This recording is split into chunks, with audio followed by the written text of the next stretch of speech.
Understanding the investment principles. View from the chair. The chairs of 3 national portfolio organizations share their views on how their organizations are responding to the investment principles. B-roll video and photographs of the speakers, activities, and locations illustrate the spoken word. Claudia Kenyatta is a brown woman in her 40s. She is on the board of Battersea Arts Centre, a home for extraordinary artists, and a world-class theatre and performance venue. One of the recent innovations that Battersea has introduced in terms of its governance is the creation of a new creative partnerships group designed to give artists, young people, and communities a better and richer opportunity to input into the organisation and its decision-making. James Touzel is a white male in his 40s. He is on the board of Watershed, the internationally recognised centre for film culture. We held an online workshop where we used a Miro board to share what the investment principles were, and then we workshopped ideas about how we would adapt or refresh our strategy to better implement those. So it gave us an opportunity to get the widest possible engagement around ideas, but also broaden the board's understanding of what those principles are.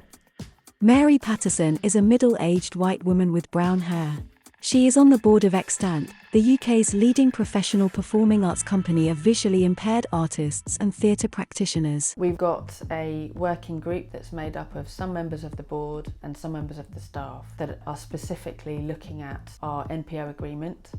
And we also have appointed different members of the board who have specialism in different areas of that funding agreement. And they work directly with the members of staff that are delivering those parts of the programme.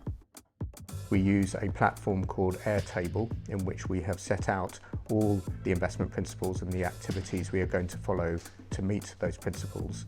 And then we track our progress using a really simple red, amber, green process. That is then used more dynamically and proactively by the executive team throughout the year to manage the process. We're exploring the idea of a young person's board member, and in particular how we can design that role to make it a really meaningful part of our decision making, and how we can make sure that that young person would be supported in the right way to play their full part in the board.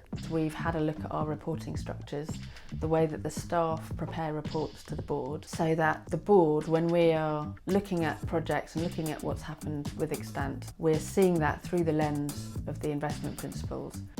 We'll include key priorities on the agenda at board meetings to keep that active discussion going throughout the year. To make sure that there's a culture of dynamism, a culture of learning within Extant, is to give all the staff members their own budget for professional development, and they can choose where to spend that and how to spend that. The focus is now on how we collect, manage and use data to give us a really clear picture of progress against implementing the business plan.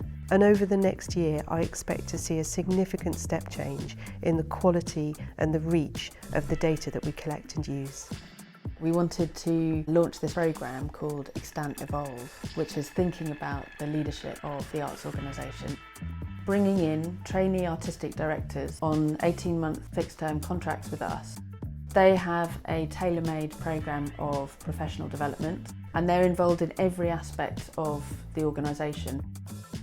What are the external partnerships that we need to generate new sources of revenue and attract new audiences? We're thinking about philanthropy and giving, and how we tell a story that will attract external sources of funding and donors. And we're thinking about how we can maximise the commercial opportunities available to us.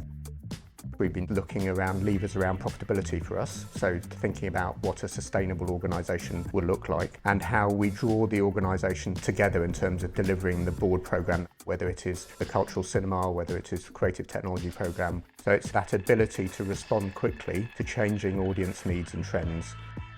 When we're thinking about capital redevelopment, we're thinking about energy performance, about how in a Grade 2-star listed building we can adapt the building in sustainable ways and provide opportunities for local communities to come in and connect with nature. We had already engaged a climate action researcher. We're currently looking at fundraising to review and improve the building to make it carbon neutral.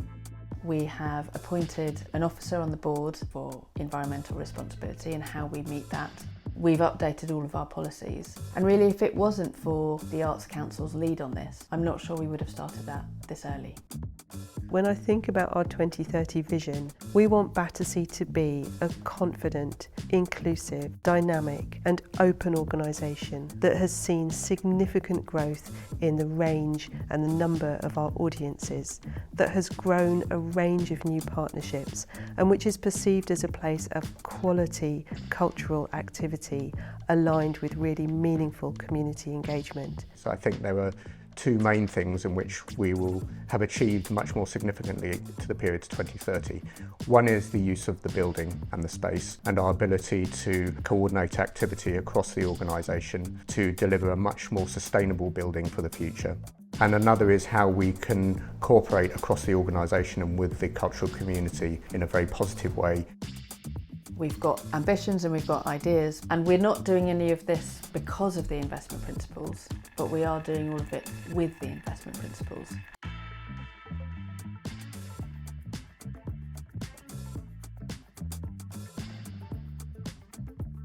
Commissioned by Disability Arts Online in consultation with Arts Council England.